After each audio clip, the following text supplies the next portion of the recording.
রাজুমুন ভারপ্রাপ্ত চেয়ারম্যান তারেক রহমান তারেক রহমান যে বাচ্চা থাকবে এটা মানুষ কল্পনা করছিল না। যেমন ডক্টর আরফাত রহমান কুকুরকে মেরে ফেলছে, তারেক রহমান কিভাবে নির্যাতন করছে, জেল জুলুম খাইতে মৃত্যুদণ্ডের মাঝে আঘাত করছে। তো আমি মনে করি এটা আল্লাহর ইশারা ছিল এবং আল্লাহর রহমত ছিল, জনগণের দোয়া ছিল, তাকে বাঁচিয়েছে। সেই তারেক রহমান জীবন একটু সরেন, সেই তারেক রহমান জীবন বীরের ছেলে, বীরের মতোই ইনশাআল্লাহ যদি জনগণের দোয়া থাকে আর আল্লাহর রহমত থাকে 100% যদি বিএনপি আসে, তারেক রহমান তার মা বাপের আশাগুলো যেমন ফ্যান্টাস্টিক ভাবে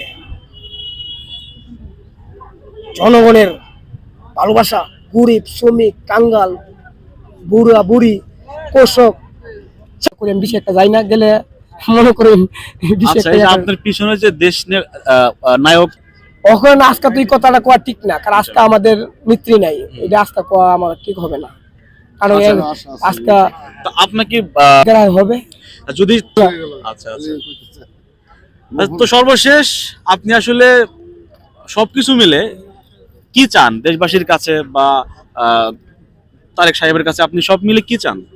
আমি এটি চাইবো যে তারেক রহমান আপনার যে পরিস্থিতির শিকার যে পরিবার হয়েছিল, সবার আশা শুনুন, ভারপ্রাপ্ত চেয়ারম্যান তারেক রহমান পূর্ণ করে সবার আগে বাংলাদেশকে রক্ষা করতে পারে এবং মা বাবার আশাগুলো, এটি আমার তার কাছে চাওয়ার পাওয়া, এটাই।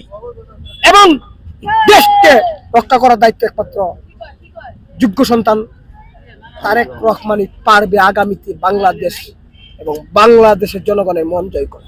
ঠিক আছে, ধন্যবাদ।